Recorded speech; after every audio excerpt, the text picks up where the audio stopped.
Hi, good morning, everybody. This is Anna Sothen with RVA Connected, and I am super excited to have my dear friend Mandy Bass on with us this morning. Mandy, say hello to everybody. Hello, everyone. I'm super excited to be here. Thanks for inviting me. Yeah, of course. It's Friday, so it's Friday is what they call it, right? It's super Something exciting. like Almost the that. week. Yeah, almost Yeah. the weekend. But we're here, and I'm excited to have Mandy on with us today because she has, in the couple years that I've known you, you have grown so much. And I think your story is absolutely phenomenal. So tell people who you are and the name of your business. My name's Mandy Bass, obviously, and my business is Rubicon Counseling, which is outpatient counseling. We offer therapy to young kids, older kids, adolescents, adults, couples. I mean, pretty much everyone from ages 3. Once they're younger than 3, it's a little hard up until Right. whatever age. So, That's and awesome. pretty soon they just changed the law, so I'll be able to start seeing Medicare people, so we can get into that older population too, which would be really good. That's So, fantastic because they need those services as well too, right? So mhm. I love that. There is a very interesting story on the name of your business. So I would love for you to share that with our listeners as well too. Yeah, the Rubicon comes from crossing the Rubicon, which when Julius Caesar went to cross the Rubicon to invade Rome, that was the point of no return. Because once he crossed the Rubicon, he was either going to have to conquer or be conquered. And so that's where the company name came from. I love that. So And you've been in business how long? I started in 2020. I was working for another agency, and then COVID happened and everybody's life got turned upside down. And Right. I had 3 children, and the company's like, "Oh, you need to work more." And I'm like, "I need to pay taxes and die. That's about all I need to do because I now have 3 kids." So I told my husband, I'm like, "Hey, I'm going to borrow $500 and start a company." And he's like, "Go for it. I'm not going to bet against you on it." So Right. I started it in 2020, and I was amazingly, like, I started getting all these people because we were going to be moving to Richmond area. And so whenever I started in Greene County, and then I was up to, I don't know, like 30 something clients a week, almost instantaneously. And then moved over here, and I had like a small little office. I was driving by it the other day, and I'm like, "Mom, my first office was right there." It was like 120 square feet, and it's That's like awesome. $120 a month, and I was like, I kind of Yeah. miss the simplicity of that day. Right. But Yeah. now I've moved offices 2 more times, and so we just moved into a new office last year, and it has 4 offices, a group room, things like that. So it's growing. You are growing, and you shared with me that you just hired two new individuals, right? So you guys have Yes, been a practice mostly of women, but now you have correct. two We have males two on your. males. Yep. That's awesome. That's And awesome. so one of them's a resident, and he's working towards his license. He's done all the work, but Virginia requires you to have 3,400 hours of experience That's a lot. before you can get your license. So he's working on that. And then the other gentleman, Hunter, he already has his LPC. And so we're just working on getting him credentialed now with all the That's insurance amazing. panels. Yeah, that's amazing. So tell me a little bit. So you had this crazy idea, and that's I feel like any story can be like, well, then COVID happened, and then there was some sort of pivot, right? So we go in this opposite direction.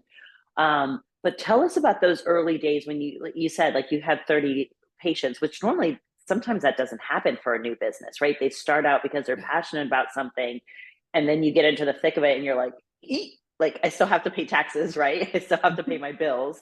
So tell me a little bit about those early days and what they were like. Well, it was kind of like trial by fire in a way of, what, how can I do this? Because my first master's was an MBA, so I was familiar with how businesses worked and everything Right. like that. And so I was like, I'm just gonna start this out slow. I don't want to go too fast and everything. So I'm like, I'll get credentialed with insurances, because that way most people have insurance. I have insurance. If I go somewhere, I want to use my insurance. Right. So I was like, I'll get credentialed with insurances. Well, it was like, I guess everybody was stuck at home, needed somebody to talk to. They checked their insurance, and I was in network. That's awesome. So that's part of how that started, because I did no advertising to start out whatsoever, because I didn't want to start it over there and then move over here a year Right. later. But it's just other plans on that. And so then once I moved over here, it just kept growing and growing and just networking. I ended up hiring somebody to do Google ads. Once I started hiring more employees and it wasn't just me, I was like, well, now these people need to pay taxes and feed their families. And so, Absolutely. So I worked with outsourcing some of that. And then after about 4 or 5 months of that, I'm like, okay, I can't work with you anymore because we were growing so much. I needed to hire more people. So yeah, but it's been a journey. Yeah. Yeah. So what do you think your biggest challenge, I guess, or like I don't like the word necessarily challenge, but like, what do you think as being a business owner has been everybody has that one thing that is a little bit more labor intensive, thought intensive, emotionally intensive than other things, right? Well, and whenever you start out, it's all sweat equity. Like, I don't think I paid Yeah. myself for a year for a couple of Hmm. reasons. One, I didn't know what to do with the taxes on that or even how to pay Right. myself. So I was just like, it's just going to sit there, until I found an accountant because I was like, it's not really that much. So, but it's just figuring out, okay, every time you want to take that leap or take that challenge, you have to cushion yourself for it. So luckily I didn't pay myself for that first year or whatever. Well, it was from like June to December or whatever, but that allowed me to have that cushion whenever I hired someone else, because that was like a big leap. Because every Yeah. time you want to change and grow in something, you go back to incorporating more sweat equity and not making money or Right. anything like that. But it's not being so short-sighted on things. Sometimes you have to have that larger goal of, where do I want to go with it? And like in 6 months, it's going to be fine, and then Right. you throw the goal out a little bit further. And because I'm kind of in that sweat equity now, because I just hired 2 new people and it's like, okay, getting them up and going and everything. And it's like, okay, now I have to cut back a little bit to help them grow, and then it'll all balance out. And it's just figuring out, what are your priorities with that and doing it? Because so often people always focus on the little things, that won't advance you that much. And Right. little things are like bunnies, they just multiply. they they I love that. but they don't really accomplish anything. Right. So if you tackle the big things, then that's just a weight taken off of yourself. And it's figuring out, if I invest so much time in this, what will the reward be? And so it's tackling those bigger things that have a bigger return on your time and effort, instead of just being a hamster on a wheel, running and running and not getting anywhere. Yeah, I love that. And so you hired people. So I don't know if you guys have ever read the book, The Who, Not the How, right? Like you said, you didn't pay yourself your first year because you didn't know what to do with it. You didn't know how to do the taxes, right? So then you ended up hiring somebody that's going to help you get to that next level. Mm-hmm. And I call that staying in my zone of genius. Taxes are not my zone of genius. Social media is, I mean, I can do it, but I don't want to do it. That's a lot of wasted time. So I'd rather hire somebody to do that. So you've done that. You've done it twice now, right? You went from being just a solo practitioner to then having 2 other employees to now there's 4 employees, 5 total, right? Mm-hmm. So when do you decide that you take that next level? Because I'm a huge advocate. My husband doesn't understand this, but I'm a huge advocate of laying the foundation and building it and seeing the vision of the next goal. Because if you were to grow super fast and then you hired, then you're playing catch up, right? Mm-hmm. Versus let me hire now. Therefore, I can then grow and maybe even grow double or triple what you had originally anticipated, because you had the foresight to do it earlier than later. So at what point did you decide that? Like, where was okay, this now needs to happen? Whenever I was sitting there and I worked about 28 days straight of seeing clients. That's a good And indicator. I was like, you know what? I haven't had a day off. Now, it wasn't like full days every single day, but I at least saw 1 to 2 people for 28 days straight. And I got done with that one and I was like, you know what? I'm not going to see anyone tomorrow. And I'm like, I really need to find someone else. And it was getting closer to moving over here and everything. And I was moving from my one little office space to a bigger office space. And I was like, well, I'm going to need someone to help bring income in. And plus, there were so many people. in a way, it ebbs and flows on people needing counseling right now. I mean, I think in the last 2 weeks, I've had like 15 people with wanting marriage counseling. And Wow. anybody knows a marriage and family therapist or an LPC who loves marriage counseling, have them call me because I don't know if I'm going to stay married with all these guys. I'm just joking. No, and it's a huge influx of that. And sometimes it just ebbs and flows. And right now we've been having a huge influx of children too, of like 9 out of 10 of the things are either marriage or children. Individual therapy is not really as much right now. And it's just, but it's having that forefront of how can you diversify on what you do. Yeah. So, because I no longer see children. I don't like working. Well, I don't like working late in the evenings anymore because I have 3 children of my own. We have hockey, we have we have volleyball, we have marching band, like I have all these activities.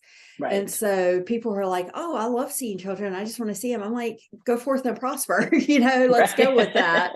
And that's so awesome. It's finding people that are complementary to what you're doing. You want to hire somebody who can replicate what you do, but then you also want people that are complementary to you so that you can offer more and be more marketable. I love that. So you're looking for somebody who maybe does some marriage counseling. Who else do you want to have on your staff to really round out your practice?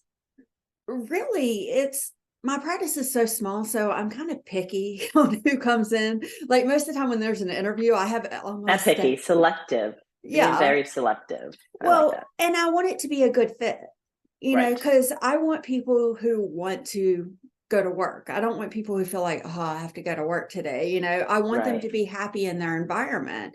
And so we're very much a very small family in that. So before I hire somebody, I ask everybody, hey, do you have any hesitations about this person? What do you think? And it's kind of more of a collaborative thing because we're all working together for a common goal of growing. It's I have a clinician and they're like, hey, I want to start running groups. I'm like, let's do that. How can I support you in this? Because I want people to constantly have goals and I want them to change and grow in however they want to. And I want to support them on their journeys because this isn't just my journey, it's all of our journeys. And so so whenever we're looking to hire somebody, it's like, okay, do they have like visions for themselves? Do they have goals for themselves? What is it that they want to do? What is their future on things? Because we have a lot of fun together. I mean, usually around Christmas, we do a brunch at my house and I cook for all the employees. I've come on over and let's hang out, or we'll do a happy hour every other month or whatever, just to hang out and spend time with each other. Because counseling can be a very isolating job. And it can be very lonely and it's a lot of emotional like dumping that people do. Right. And it's like, okay. And that is our role to sit there and help them go through that. And we like to support each other through that too. That's awesome. So what's one piece of advice you would give to a business owner who is maybe just starting out, whether it be in counseling specifically, or just even starting your business? Be fearless. Oh, I love it. Okay. Because so often people let their fear guide them on what they can do or not do. And I always tell people, if you wouldn't fail, what would you do? Yeah. And then you're getting a very truthful answer of what people would do. And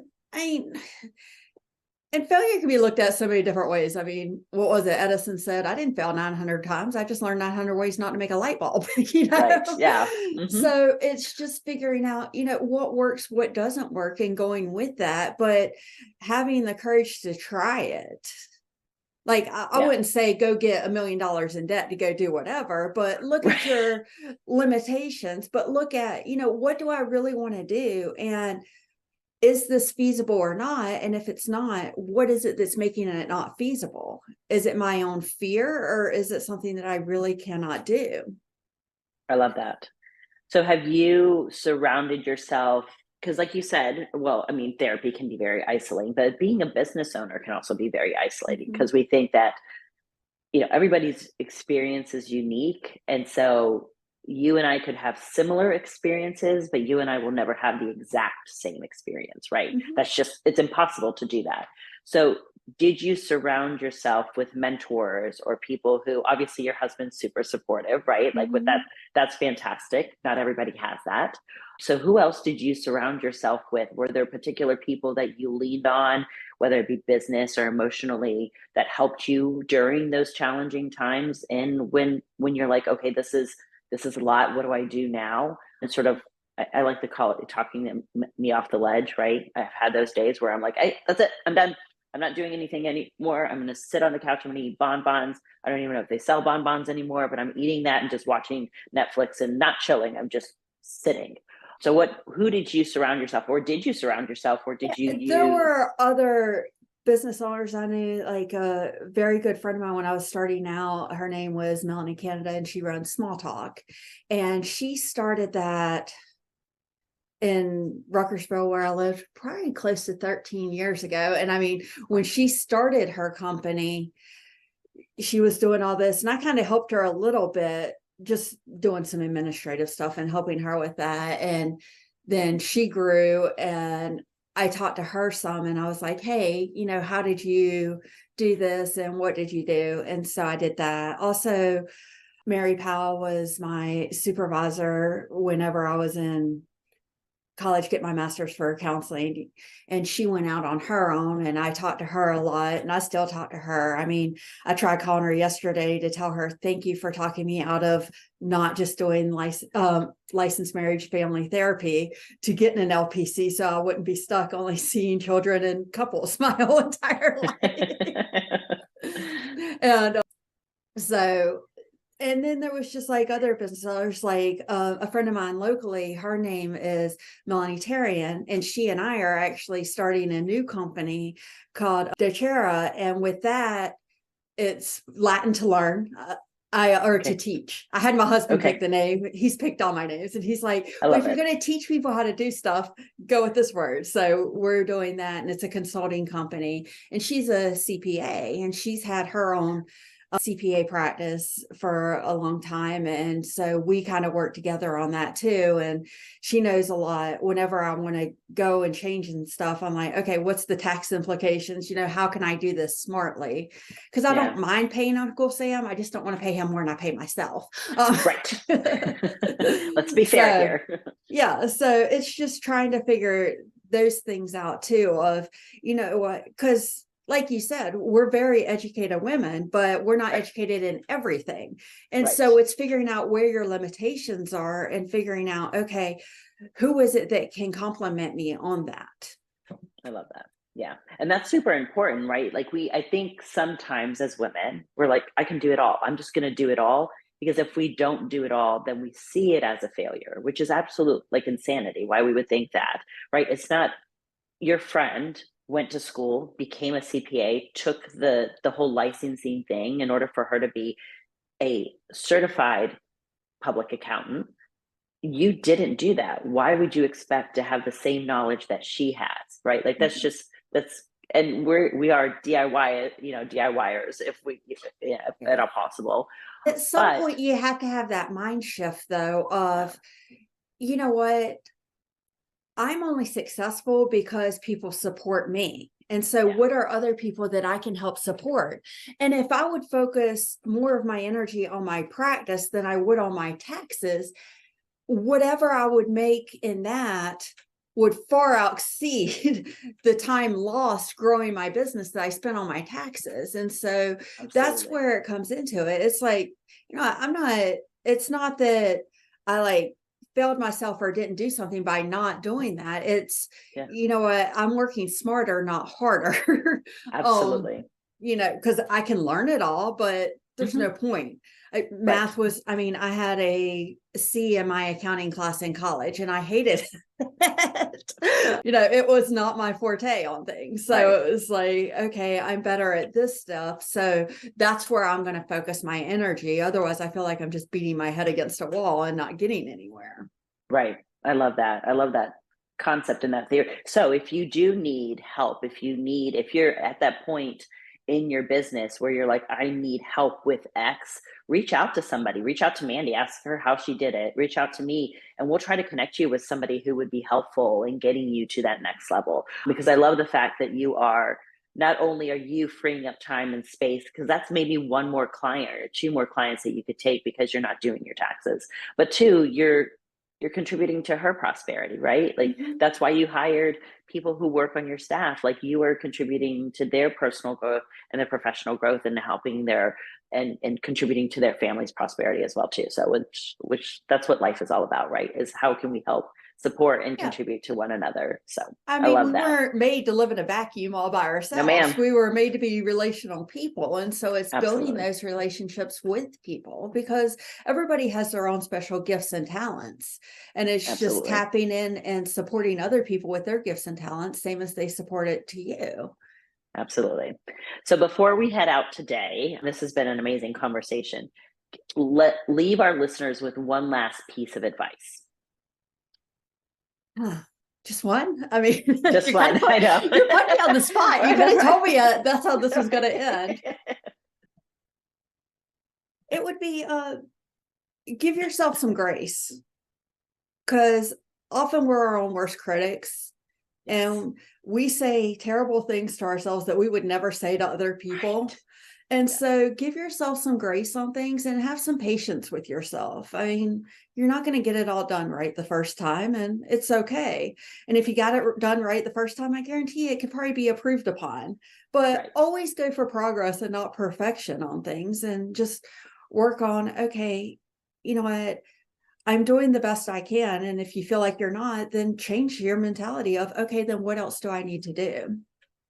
I love that. That's really great advice. So tell people how they can reach you. Okay, there's multiple ways you can call me. My number is 434-962-9730, or you can email me at Mandy Bass at RubiconCounselingBA.com. We have a Facebook page, Rubicon Counseling LLC, and then we also have a website, Rubicon Counseling BA for Virginia.com. So any of those ways, I'm pretty easy to find. I mean, Yeah. So, And if you can't find her one of those ways, just reach out to me and I'll definitely connect you with her as well too. So Mandy, thank you so much for your time today. I really appreciate you sharing your journey with our listeners. And I look forward to watching you grow in this well, thanks for community and having helping. me.